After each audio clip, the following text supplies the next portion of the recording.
Hola, ¿qué tal? Saludos y bienvenidos a este nuevo Biblioteconecta.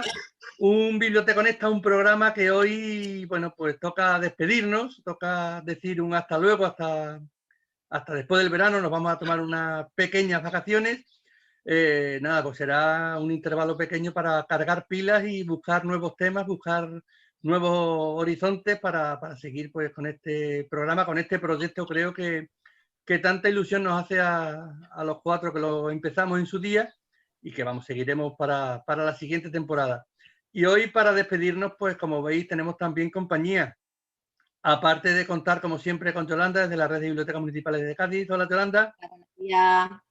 Hola, también hola María desde la Biblioteca Pública del Estado de Ourense. Buenas. Y por supuesto a Alberto Sal desde la Biblioteca de La Rioja. Buenos días. Hoy, como no he nombrado a Yolanda Vallejo y María Benítez, pues claro, si no confundo vuestros apellidos, no os digo Benítez a las dos. Y por último, pues lo habíamos dejado por aquí, tenemos a Gonzalo Moure.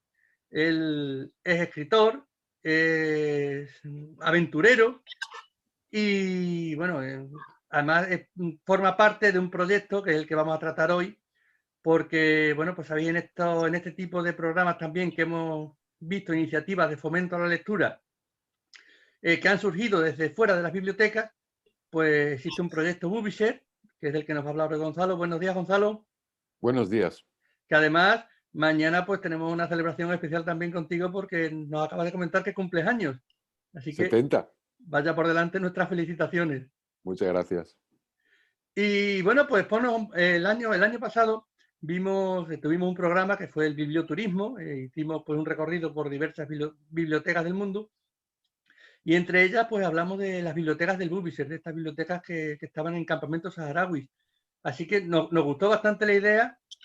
Háblanos un poco del proyecto, tú que estás inmerso, estás metido en ello. Bueno, es un proyecto que ya lleva 13 años funcionando, pero que se originó hace 15 más o menos en un colegio de Pontevedra, en Marín, cuando bueno, yo creo que las bibliotecas es que son la consecuencia de los libros, ¿no? En el maravilloso libro de Irene, siempre la llamo Irene Junco, Irene Vallejo. Irene Vallejo. Es que la llamo siempre, me sale Irene Junco, y sé que no es.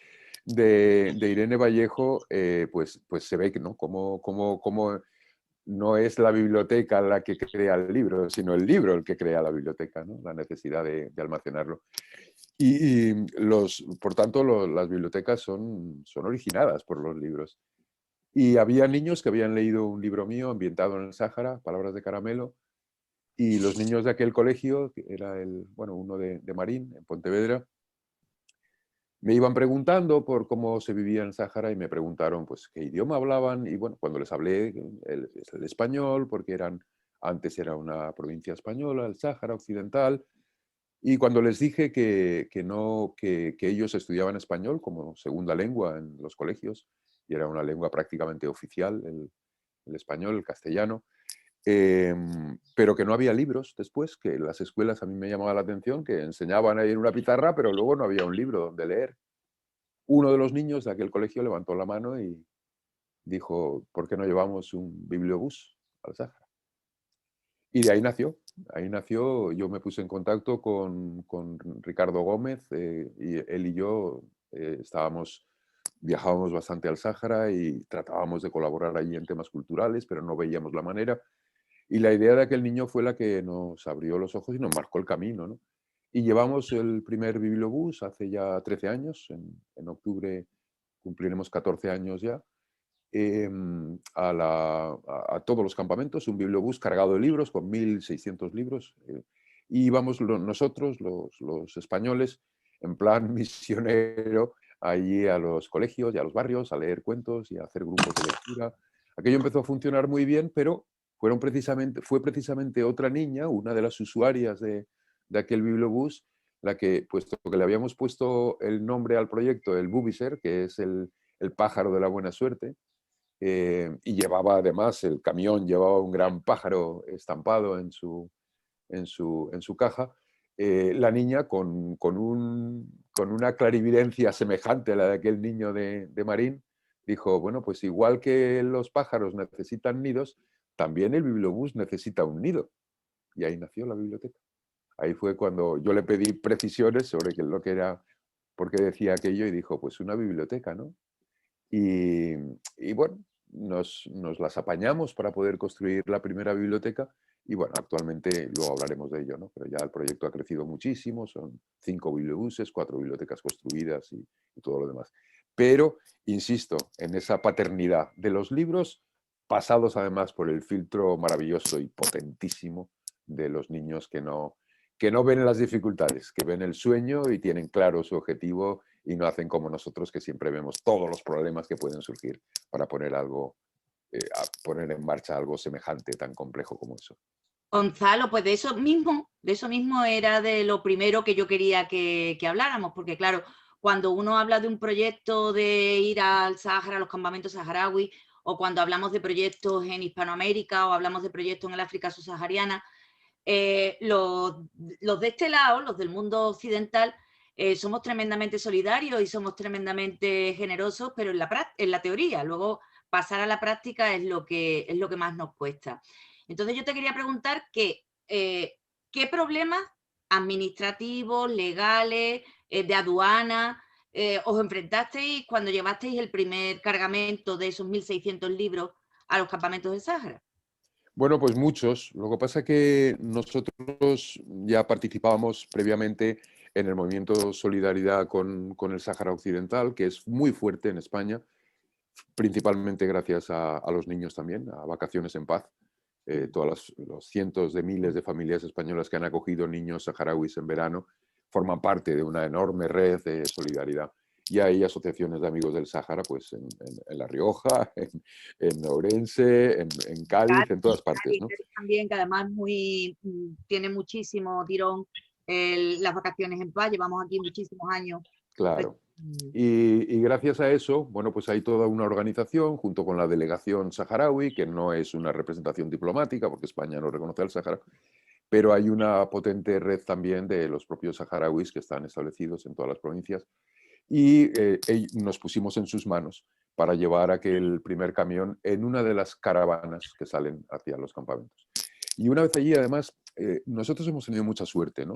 Porque aquí no dependemos de nadie, no porque no quisiéramos, porque al principio fuimos a pedir ayuda al Instituto Cervantes, ingenuos de nosotros, pensando que les gustaría el proyecto, ¿no? De llevar libros en español a los campamentos del Sáhara, a África, ¿no?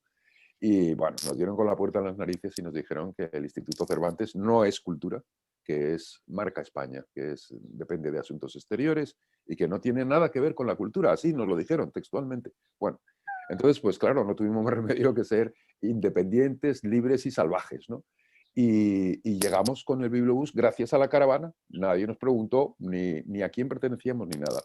Y allí también conservamos la misma independencia, porque a mí me parece que todos los estados, aunque sean de un país al que amas, tienen mucho que esconder y muchas, en fin, preferimos no depender de nadie allí tampoco y funcionar nosotros por libre. Nos costó, ¿eh?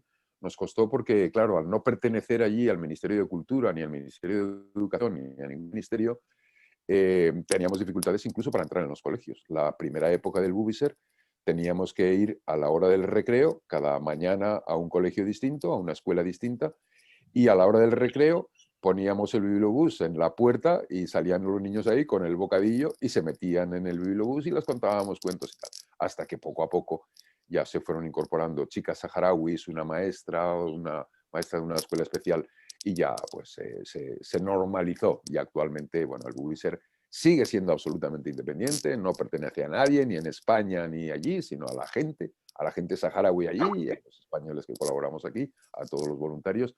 Y al mismo tiempo tenemos la consideración como de gran proyecto estatal por la cultura, porque eso es la verdad. Si no fuera por esta iniciativa, pues allí, desgraciadamente, no podría haber bibliotecas. Porque no existían bibliotecas ni de libros en español, en castellano, ni No, me imagino tampoco. ahí llegaban en las caravanas, siempre hay algún ingenuo que manda libros para allá. Sí, se hacen Pero bueno, donaciones. yo he participado en operaciones de limpieza y he llevado a los corrales de las cabras que comen papel libros de religión, de derecho romano, de el Renacimiento del siglo XVIII en Cataluña, en catalán y tal. O sea, los libros que sobran, ¿no? Que ya dejamos claro para todos los que nos puedan oír que no queremos libros que sobran. Queremos los Las libros que bibliotecas hacen falta. tampoco, ¿eh, Gonzalo?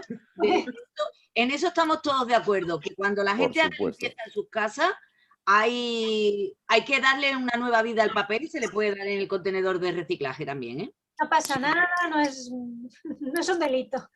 Claro, y por ejemplo nosotros hemos puesto en marcha una cosa que cada vez que alguien nos ofrece el expurgo de una biblioteca, por cierto, voy a citar una anécdota muy bonita. Un día en una biblioteca, no diré en cuál, en un pueblo remoto por aquí, en la geografía española, una bibliotecaria me dijo que estaban haciendo limpieza y habían expulgado con L a Frederick. Habían expulgado a Frederick, es decir, que le habían quitado las pulgas a Frederick. Pero bueno, que nosotros lo que hacemos es convertir esas donaciones, que son muy generosas y muy buenas, las convertimos en mercadillos. Y pues se han hecho en pueblos, en la plaza mayor del pueblo, en colegios, en todas partes donde el que quiere dona los libros que quiera y el que quiere comprar por €1 o por la voluntad lo compra, y con eso pues hacemos recaudaciones curiosas, ¿no? De 500, 700, 1000 euros a veces en ocasiones. Pero desde luego que nadie piense que le vamos a llevar los libros que le sobran en casa para el desierto, que es un viaje, como tú decías antes, Yolanda, un viaje muy largo, muy complicado, muy caro. Cuando tenemos que llevar libros, una vez tuvimos la inauguración de una biblioteca y no tuvimos más remedio que hacer un envío por una mensajería saharaui de 600 libros que necesitábamos, los libros que precisábamos para esa biblioteca. Y nos costó 2000 euros. Y a precio de Buiser, es decir, a precio de asociación y tal, porque realmente si hubiera sido un particular le hubiera costado 3 o 4 mil euros 600 libros. Entonces, bueno, que se haga un poco la gente la idea. Por eso era un poco la pregunta, porque bueno, los que hemos tenido la ocasión de tener experiencias vamos, yo en mi caso concreto con el África subsahariana, con Burkina Faso, una cosa es la realidad, o sea, una cosa es el deseo y otra cosa muy dura a veces la realidad por la cantidad de problemas administrativos, la cantidad de problemas logísticos que nos encontramos. Sí, yo pertenezco también, bueno, a una asociación que lleva libros a Guatemala y el contenedor con libros nos lo inmovilizaron en un puerto y costaba, pues no quiero exagerar, pero creo que eran así como $60 diarios el tener durante meses el contenedor parado en un puerto allí en América, ¿no? Es decir, que yo creo que precisamente el Buiser en lo que está trabajando más en estos momentos es en que las propias bibliotecarias saharauis que trabajan en las bibliotecas son ellas las que se van a las ferias del libro y a las librerías de Orán o de Argel y compran libros en árabe, por supuesto, y nosotros cuando llevamos un bibliobús nuevo lo cargamos de libros hasta los topes, pero de libros nuevos que o nos donan las editoriales o compra un colegio cualquiera que hace una campaña pues con una exposición o con un grupo de teatro, con un recital de música, y compran libros y con esos libros son los que llevamos. Entonces, actualmente ya prácticamente tenemos tantos libros en español como en árabe, porque al fin y al cabo, y más después de la pandemia, que los niños no están viniendo y no están aprendiendo español, que no aprenden bien en las escuelas, sino aquí cuando vienen a España en vacaciones en paz, pues la verdad es que cada vez demandan más libros en árabe. A nosotros nos da igual que lean en castellano, en árabe o en euskera, ¿no? El caso es que lean, ¿no? Que es lo realmente importante. Y nos comentabas, pues eso, que el nacimiento a mí del proyecto me parece encantador, ¿no? Porque es todo a través de los ojos del niño, como dice el Principito, ¿no? Pues qué bonita sería la vida si lo viéramos todo desde los ojos de los niños que nosotros antes fuimos, ¿no? Pero, por supuesto. ¿Estás haciendo una cita, José? Reconócelo. ¿Estás haciendo una cita? Sí, te estoy boicoteando de nuevo la sección. Pero nada, decía eso, pues que cómo fue luego creciendo el proyecto, porque empezasteis con un bibliobús y comentas que ahora tenéis, creo que has dicho, 5 bibliobuses y 4 centros, 4 bibliotecas ya estables, ¿verdad? Sí, las bibliotecas además, tuvimos la suerte, Ricardo y yo, desde que el niño nos dijo aquello en Pontevedra, hasta que logramos, 3 años después, llegábamos el bibliobús que salió del Retiro, en Madrid, con un montón de gente, con poetas maravillosos como Marcos Ana, como padrino de aquello y tal. Pero bueno, en ese tiempo, justamente en ese momento, Ricardo y yo viajamos a Medellín, que era una ciudad, bueno, yo creo que todo el mundo lo sabe, ¿no? Que lo de Medellín es ya prácticamente un patrimonio del mundo de las bibliotecas, ¿no? Era la ciudad más violenta de América y cuando el alcalde Fajardo construyó 5 o más, no sé si eran 6 o 7, pero bibliotecas maravillosas, llenas de atractivo, preciosas, que, bueno, que los niños que andaban por la calle con una pistola debajo del pantalón querían entrar en la biblioteca y transformó completamente la ciudad. Transformó Medellín. Tú vas a un barrio donde hay una de aquellas maravillosas bibliotecas y es que puedes andar por la calle, cosa que antes no se podía porque salías desnudo o salías con los pies para adelante.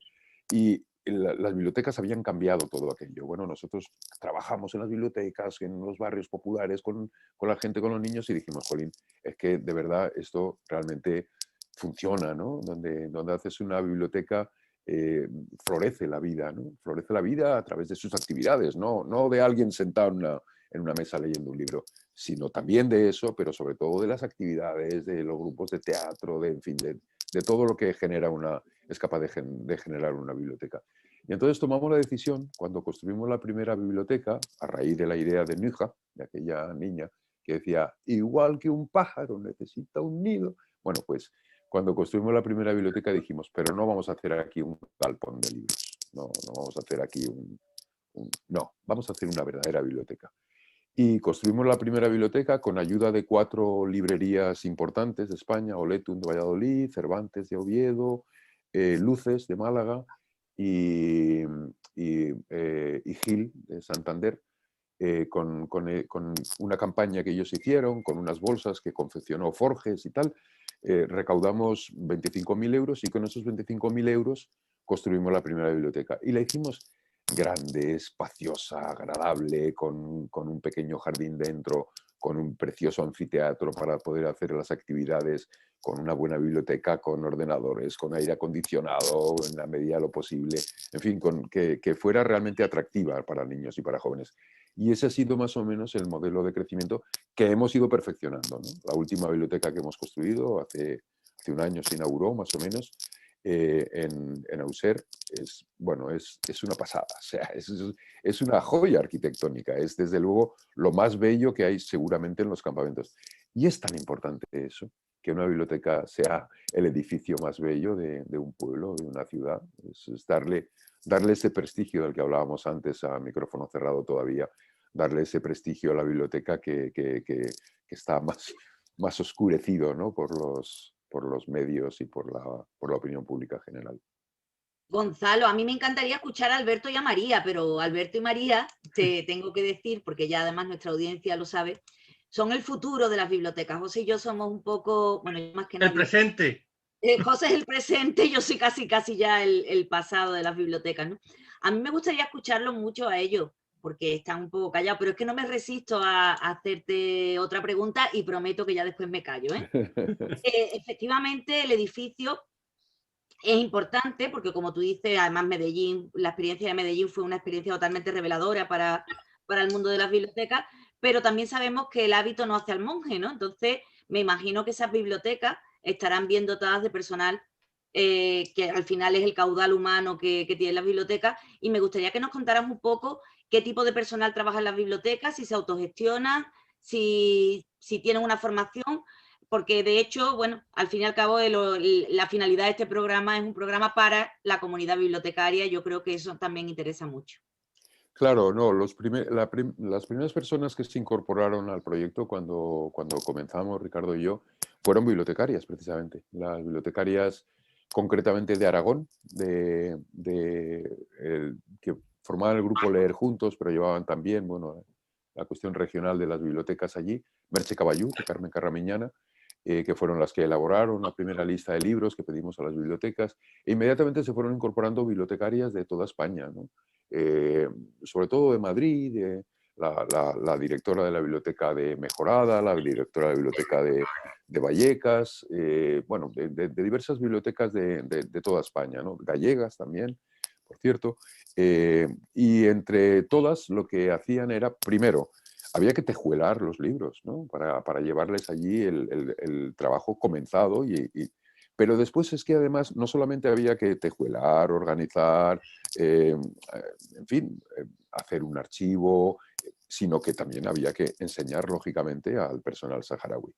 Yo aquí tal vez voy un poco deprisa, ¿no? Porque, claro, antes lo he dicho, pero yo quiero recalcarlo, ¿no? El proyecto cambió el día que fueron las propias chicas saharauis, una maestra y una maestra de una escuela de educación especial que hay ahí en Esmara, las que nos pidieron ser voluntarias en el Bubiser.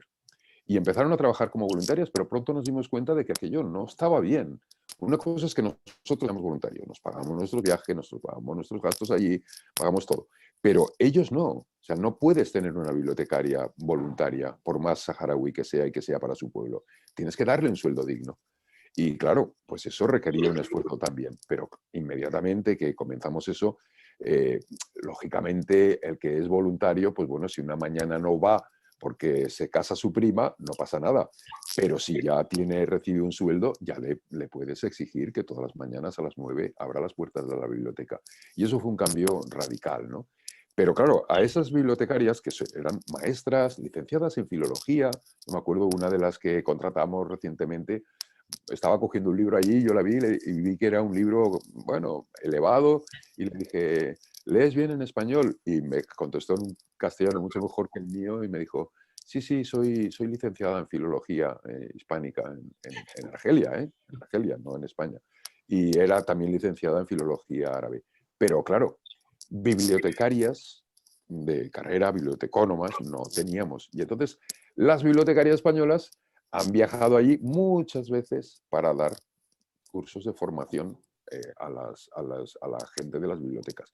Ahora ya son ellas mismas, porque claro, ahora tenemos 20 bibliotecarios, más o menos, entre monitores, bibliotecarios y tal, unas 20 personas con un sueldo. Pero han pasado por allí porque el Sáhara es muy fluido todo. Y entonces, la obligación del preso es escapar de la cárcel y del exiliado también volver a su tierra o venirse a España, donde sea. Deben haber pasado, yo no tengo las cifras exactas porque no coordino esa parte, pero posiblemente hemos tenido ya 50 bibliotecarios. Y entonces, claro, todo eso va creando una herencia y ya actualmente son las directoras de cada una de las 4 bibliotecas las que forman a las nuevas bibliotecarias.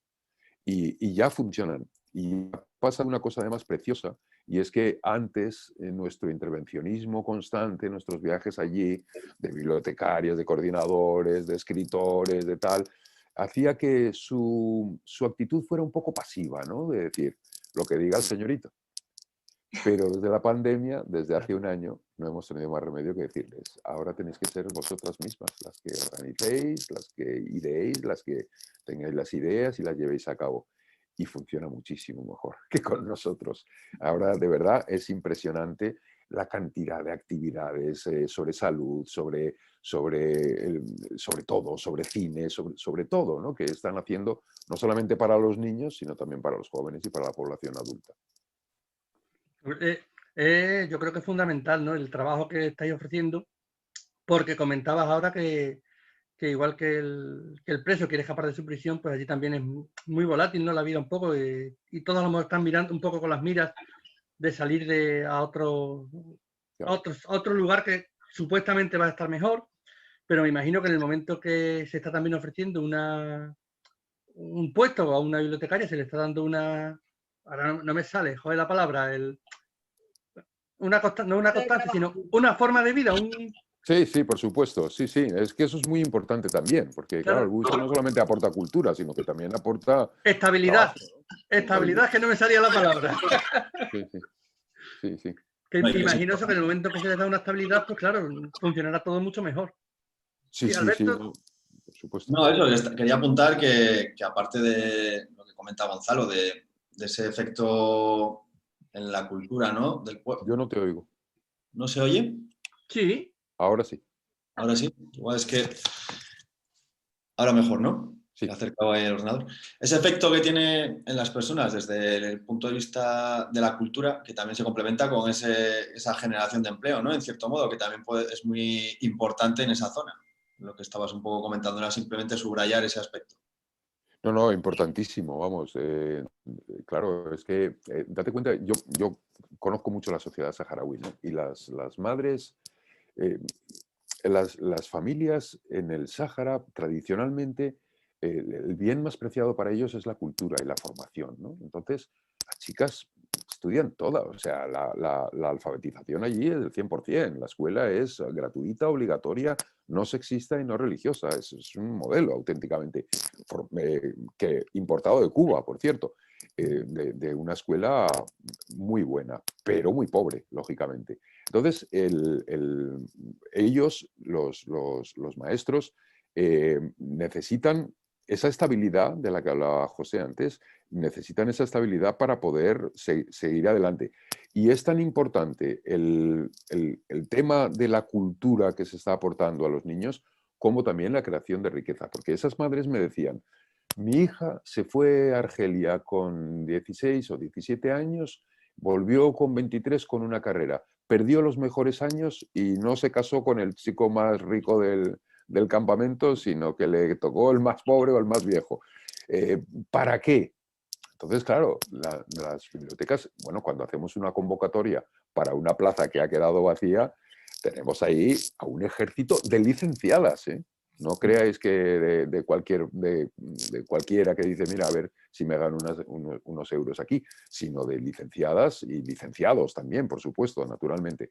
Es decir, que es una aportación no digamos solamente a la riqueza, ¿no? Que se incremente un poco el dinero circulante en los campamentos, no, a la valoración de la cultura como campo en el que desarrollarse y en el que encontrar esa estabilidad y ese, bueno, hay 20 familias, por tanto, que su familia entera vive de lo que aportamos nosotros desde aquí. Es curioso porque además del primer espíritu con el que vosotros vais, que además tú lo has estado contando, que ibais y le leíais cuentos a los niños, que a mí me recordaba un poco pues el espíritu de las misiones pedagógicas de María Molinero, incluso de la barraca de Lorca, pero sin embargo tiene otro trasfondo, ¿no? Porque aquellas misiones pedagógicas que a los ojos de hoy nos parecen un poco ingenuas, vosotros habéis conseguido que sea precisamente que se ponga en valor no solo el trabajo de los bibliotecarios, el trabajo de las bibliotecarias, que se ponga en valor la cultura y que se ponga en valor también lo que tú decías, que me parece muy interesante,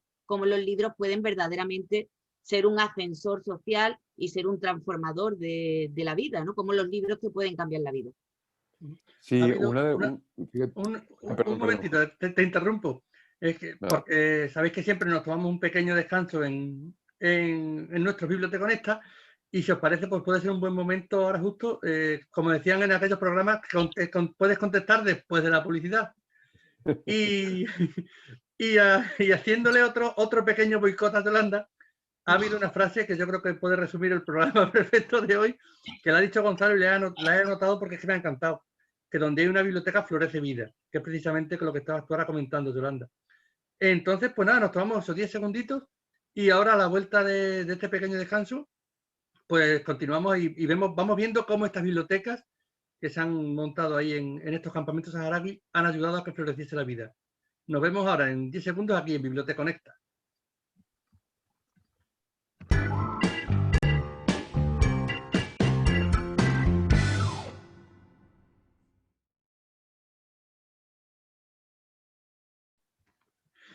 Nada, ya estamos aquí otra vez de vuelta en Biblioteconecta, en este programa especial en el que estamos conociendo pues más detalles sobre el proyecto Publishare.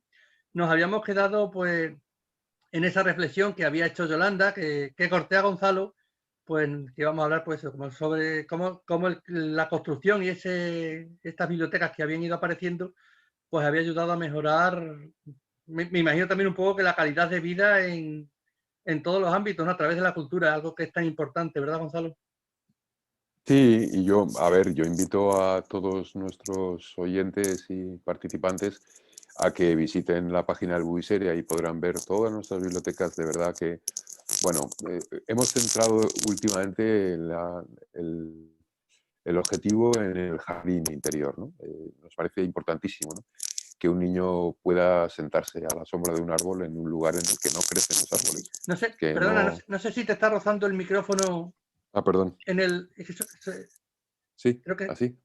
sí, Ahora, creo mejor. que el roce no sé si se escuchaba bien. Tenían canicas. Ahora mejor. Sí. Sí, Sí, decía que nos hemos centrado mucho en todo, ¿no? Pero que el jardín interior es muy importante, ¿no? Nos parece muy bonito que un niño de un desierto en el que no crece nada, en la Hamada argelina, pueda sentarse a leer un libro o a enamorarse, ¿no? Debajo de un libro. Y eso está haciendo que las bibliotecas del Buiser sean el lugar preferido de los niños de los campamentos. Y antes, lo que iba a decir antes es que, por ejemplo, ahora hay dos de las bibliotecarias, una se llama Galuja y otra se llama Mina. Hace 13 años fueron niñas de las primeras niñas del Buiser, ¿no? De los primeros clubs de lectura que se organizaban en los barrios cuando no había biblioteca. Y no han dejado nunca la lectura y la cultura. Incluso una de ellas me decía que estudió filología con el deseo de algún día convertirse en Memona o en Daryala, ¿no? En una de las primeras bibliotecarias del Sahara. Y ahora se han convertido en eso, ¿no? Y eso realmente es muy bonito también. Y bueno, todo eso es como un activo ya, ¿no? En la memoria colectiva de los saharauis. Antes el Buiser, todo saharaui se sabe alguna canción o alguna poesía sobre el pájaro del desierto que trae las buenas noticias. Ahora ya el Buiser es la biblioteca, ¿no? Es el bibliobús y bueno, esa conjunción, ¿no? De la memoria ancestral del saharaui sobre sus costumbres en el desierto y la cultura a mí me parece muy importante también. Y lo de lo que dices, a mí me gustaría saber cómo funciona ahora. Claro, tenéis vuestras bibliotecas que están ahí estables y tal, y luego los bibliobuses. ¿Cómo coordináis toda esa actividad? Bueno, hay una persona maravillosa, una profesora de lengua asturiana, bueno, leonesa, pero que trabajó siempre en Cangas de Onís, Palma Aparicio, que todos los días se comunican entre todos ellos, tienen un grupo de WhatsApp, afortunadamente, porque al principio las comunicaciones eran dificilísimas y carísimas, por cierto, que había que hacerlo por Skype cuando era de pago y realmente era un rubro importante, ¿no? en nuestros gastos, porque todos los días había que comunicarse con todas las bibliotecas, pues bueno, pidiendo funcionamiento, ¿no? Porque, no sé, al principio, pues una sociedad tan laxa como aquella, pues un poco la bibliotecaria se sentaba en una silla y dejaba que pasaran las horas, ¿no? Para cobrar un sueldo a fin de mes. Actualmente eso ya no sucede en absoluto, ¿no? Entonces, Palma Aparicio todos los días coordina y es receptora de todas las iniciativas y de todo lo que se ha hecho durante el día, no solamente préstamos, sino también, sobre todo, de actividades, iniciativas, etcétera. Y ellos mismos tienen, entre los 20 bibliotecarios que hay uno que es una especie de coordinador general, concretamente es un chico, aunque la mayoría son chicas, pero en este caso es un chico, Al-Gailani, desde la biblioteca de Bisdur, desde una de las bibliotecas, coordina un poco. Y se reúnen una vez al mes cuando van a cobrar, porque hemos conseguido un sistema por el que haya una especie de banco, allí no hay bancos, pero hemos logrado crear alrededor de una tienda de allí un sistema bancario por el que ellos van a cobrar una vez al mes. Y aprovechando que van a cobrar, se reúnen, todos ellos intercambian no solamente actividades e iniciativas, sino también pues, qué libros están triunfando, qué libros son los que están recibiendo más peticiones, más préstamos. Bueno, pues un poco autogestionado, por una parte, y al mismo tiempo dirigido o supervisado desde España. Y luego ahí deciden los recorridos de los bibliobuses, o los bibliobuses tienen un recorrido establecido. Sí, bueno, eso se establece cada año. Cada una de las directoras de la biblioteca se reúnen con el delegado de educación de cada campamento, que, bueno, pues ahí en cada campamento hay 8, 9, 10 escuelas dispersas, y pactan un horario. Es decir, los lunes vamos a ir a la escuela Brahim y vamos a estar de 10 a 11 o de 9 a 11 leyendo cuentos en estas clases y tal, y hacen un plan por el que ningún niño de los 4 campamentos en los que estamos, porque este año vamos a empezar a estar en el 5º, pero son 5 campamentos y de momento solo estamos en 4, pero ningún niño de las escuelas deja de recibir la visita del bus. Por las mañanas van así, el monitor va con el bibliobús a una escuela, hace una lectura de un cuento, propone actividades, investigación, preguntar a vuestros abuelos cómo era tal, cómo era cual, traer leyendas, traer cuentos sobre el erizo, traer cuentos sobre el bubicer, lo que sea, y luego vuelve a la semana siguiente, recoge esos cuentos, los tamiza, los manda a otras escuelas, a otras bibliotecas, así se va haciendo.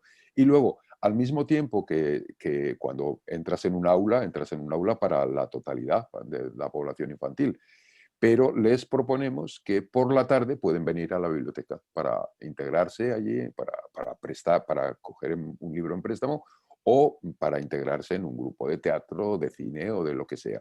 Entonces, por las tardes, aquellos niños de las partes de las dairas, que son los barrios más lejanos a la biblioteca, va el bibliobús a recogerlos. Y si no es posible, porque el desplazamiento es muy largo, porque ahí hay desplazamiento muy largo y hay que ir muy despacio porque no hay pavimento, se hace la reunión, en los barrios más alejados, se hace la reunión en el propio barrio. A veces sobre una alfombra en la arena y a la sombra del bibliobús o en una casa particular o en una dependencia municipal de las que hay por allí. De manera que pues del 100% que se visita cada mañana, luego acuden a la biblioteca pues un 10 o un 5%, ¿no? Los que realmente quieren participar en eso.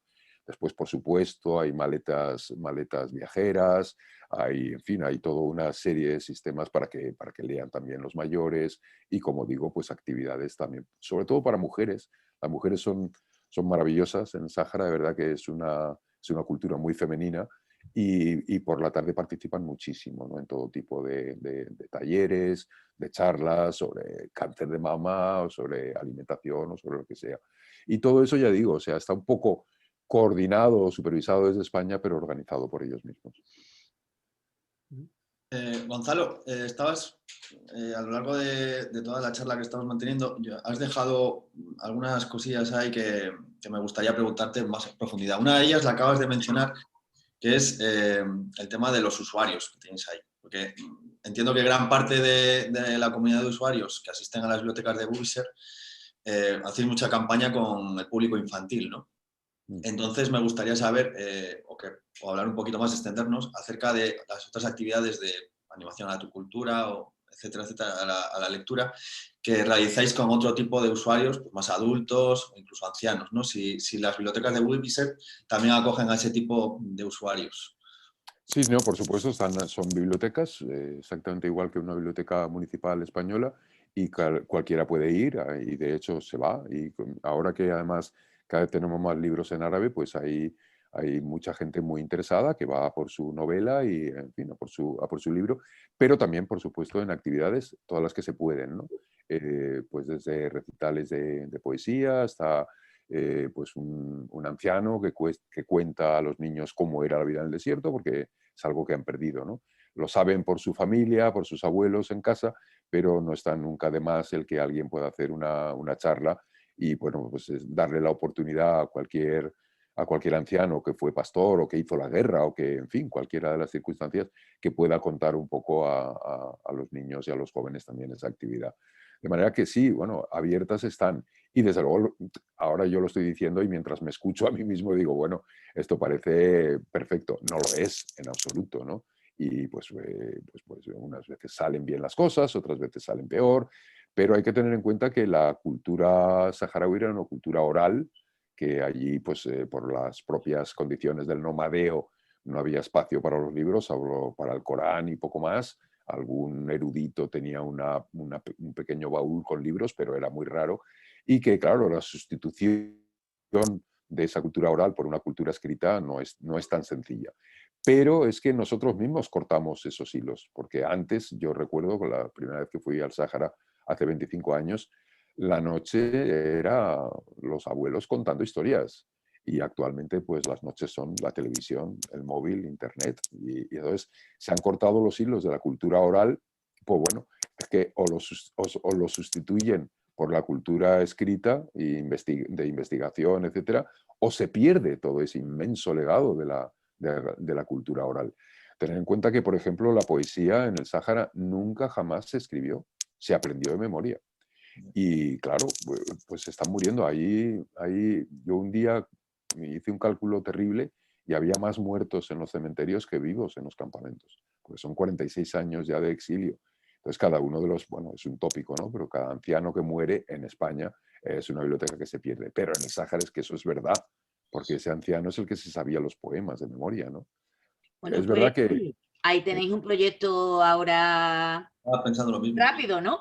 El poner por escrito toda esa memoria, todos esos repositorios memorísticos que en España también los estamos sufriendo, pero que como tú dices, en el Sáhara es vamos, una crueldad, ¿no? Cada vez que desaparece alguien.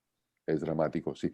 Sí, bueno, hay la Universidad Autónoma de Madrid tiene un decano, no sé si es, bueno, olvídese de decano, y un grupo de saharauis que hacen este trabajo específicamente.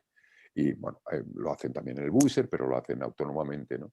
Y sí, pero nosotros lo hacemos en la medida de lo posible, porque nos parece importantísimo. Y por cierto, antes de que se nos acabe el tiempo, porque claro, habéis oído todo esto y alguien se habrá preguntado, ¿y de dónde sale el dinero para todo eso? Porque es mucho, ¿eh? Porque actualmente el presupuesto anual es bastante alto. Pues mira, sale un poco primero de los socios, ¿no? Igual que he invitado antes a visitar la página del Buiser, pues ahí tenéis también el enlace para haceros socios o para colaborar de alguna manera, para hacer un donativo o lo que sea, ¿no?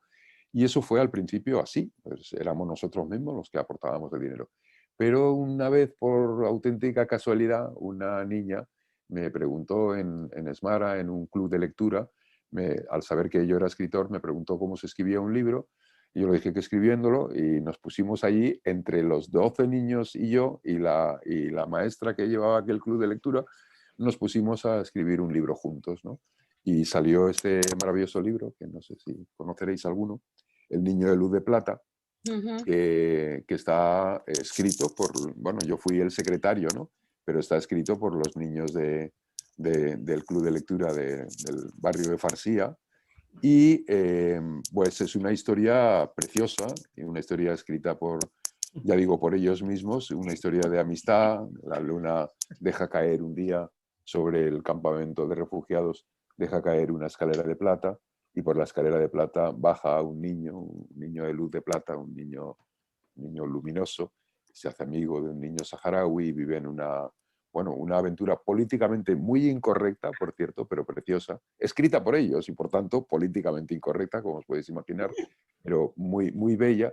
Veis que está escrita en español y en árabe, y que el libro no es ni un libro español, que sería así, ni un libro árabe, que sería asá, sino que inventamos el libro vertical para que sea tanto árabe como español. Y bueno, a mí me pareció una idea bonita publicarlo gastando dinero, pero resulta que hemos vendido casi 6.000 ejemplares de este libro en toda España y fuera de España, que hemos ganado cerca de 50.000 euros con él, y que gracias a este libro se construyó la biblioteca del campamento más alejado. Entonces descubrimos el sistema y esta es actualmente nuestra fuente principal de financiación. Cualquiera de vosotros que quiera tiene en la página del Buiser el enlace para conseguir el libro, que no está en bibliotecas, ahí lo tiene. Sí. Y luego, después de este, fue Mónica Rodríguez y hizo este libro, así, Arena y Agua. Arena lo escribieron niños de un colegio de Madrid, de un colegio público de Madrid, con lo que Mónica les contó del Sáhara, etcétera. Y después los dos niñas de ese colegio y Mónica se fueron a los campamentos, se reunieron con un club de lectura y allí escribieron Los niños del Sáhara, Agua. Es la historia de dos hermanas y son pues como dos pequeñas novelas que confluyen en el centro, porque es cuando se reencuentran las hermanas. Este libro de Mónica Rodríguez es una preciosidad con ilustraciones de Esther García y es el mismo sistema, ¿no? Es también en vertical, con las ilustraciones preciosas. Y bueno, pues con estos libros es con los que financiamos. El último ha sido este, Nómadas de Acogida.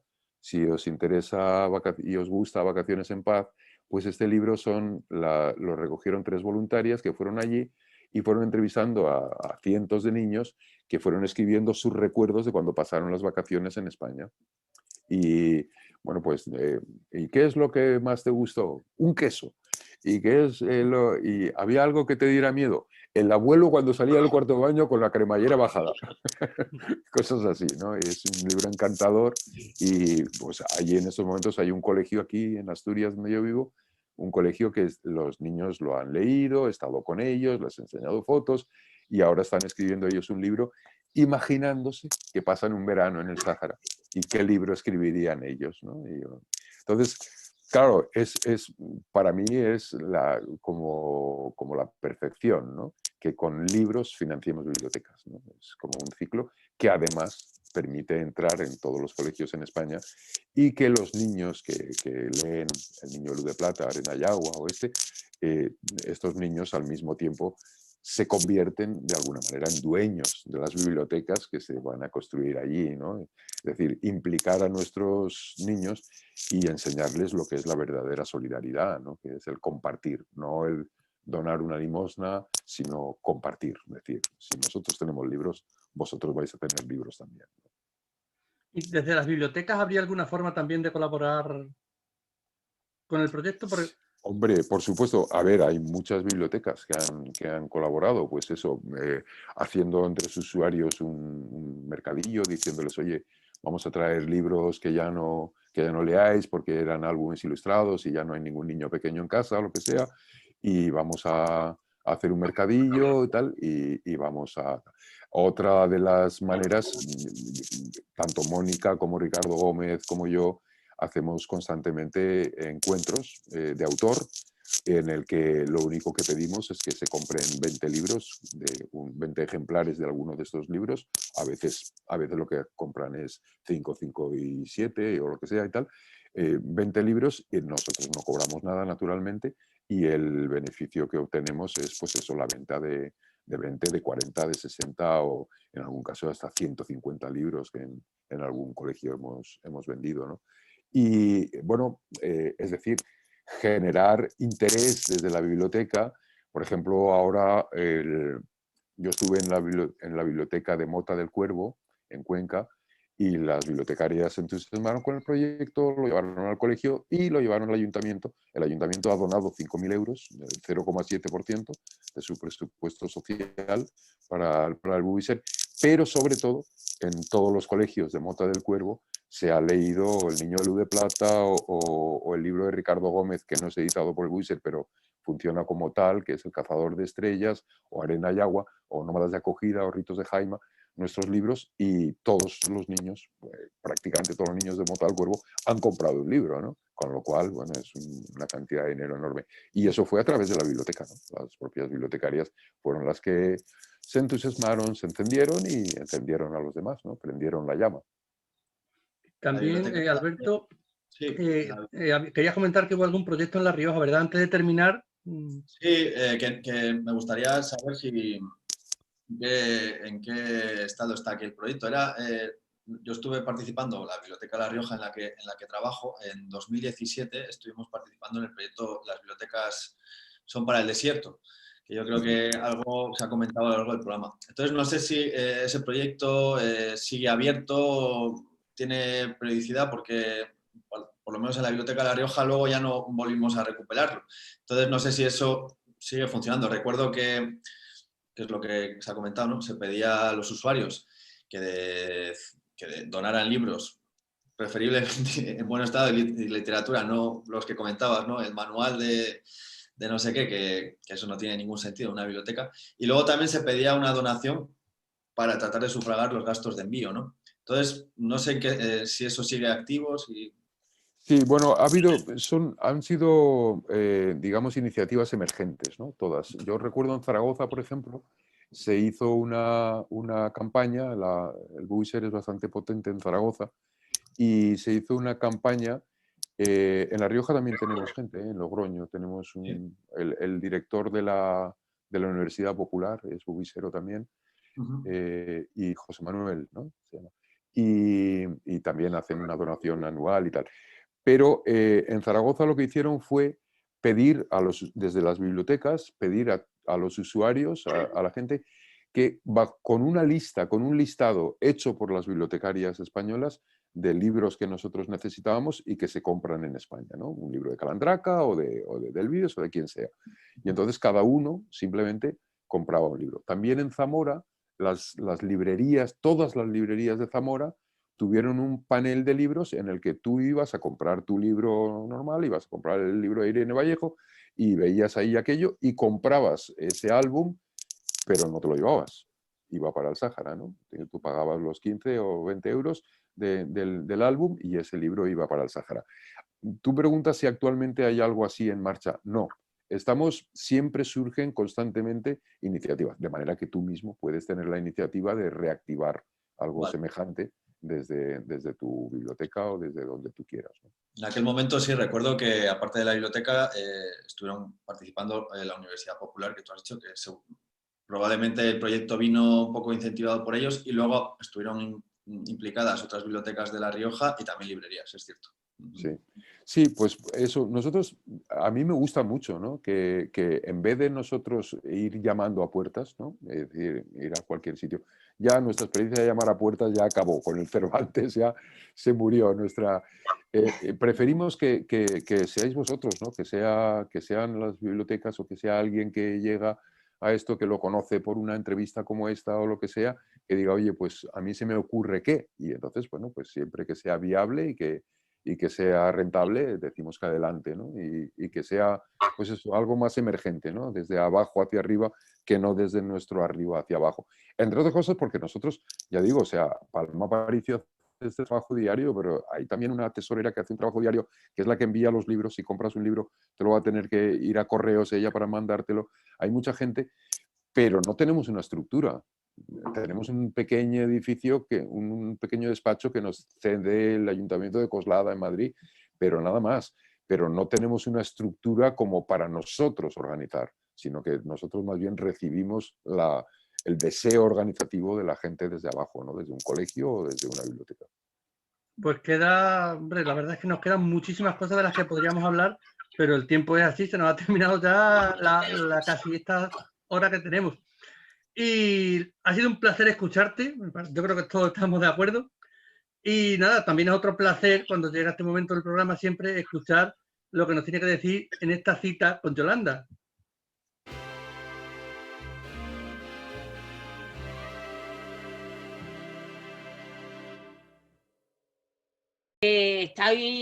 La cita hoy debería ser un poco triste porque es una cita con olor a despedida. Acabamos la segunda temporada de Biblioteconecta, pero rompiendo todos los esquemas va a ser una cita de celebración, ¿no? Porque nada mejor que celebrar que hemos tenido hoy aquí a Gonzalo, que celebrar que las bibliotecas empoderan a gente en distintos sitios y que servimos para algo, ¿no? Hoy vamos a acabar con una cita en contra de todo pronóstico, con una cita del autor que tenemos en el programa. Vamos a acabar con una cita de Gonzalo Moure, que dice que la vida, dice más o menos, Gonzalo, yo estas cosas las hago de memoria, pero es así, que la vida es la distancia que hay entre lo que se debe hacer y lo que realmente hacemos. Y yo creo que hoy esa distancia la hemos recorrido en una hora, hemos recorrido la distancia de manera muy rápida, y creo que a partir de ahora pues el proyecto Bubisher se queda con nosotros, se queda con Biblioteconecta, y algo haremos en poco tiempo, ¿no? Qué bien, qué bueno, no, muchas gracias por la cita. Algo así recordaba yo haber dicho, sí, alguna vez o haber escrito, no sé. Y de verdad que ha sido estupendo, y imaginar a toda la gente que no veía aquí en la pantalla, pero que estaba ahí al otro lado, es siempre precioso, ¿no? Porque no sabes en qué momento estás sembrando una semilla que va a crecer y va a tomar fuerza. Así que muchas gracias a todos. Pues muchas gracias, por supuesto, a ti por haber estado con nosotros, por habernos acompañado y explicarnos tantas cosas de este proyecto. yo creo que ha sido un broche de oro perfecto, ¿no?, para esta segunda temporada. Comenzamos allá por el mes de septiembre con Alejandro Palomas, que fue quien inauguró este nuevo formato que teníamos pues también de incluir a invitados en nuestros programas. Por aquí pues han pasado diversos protagonistas también, hemos hablado de muchos temas y ya digo, pues creo que entre Alejandro Palomas, Gonzalo Moure ha sido, yo creo que es una guita perfecta para esta segunda temporada. Nada, nos tomaremos un pequeño descanso, pero seguiremos en redes sociales, podéis seguirnos en ese Twitter @biblioteconecta, podéis seguir preguntando, ofreciéndonos, pidiéndonos temas para la próxima campaña, porque seguramente volveremos a dar guerra, estaremos ahí para seguir pues con nuestro proyecto también adelante y nos veremos más pronto que tarde. Muchas gracias y nos veremos en la próxima. Venga. Como-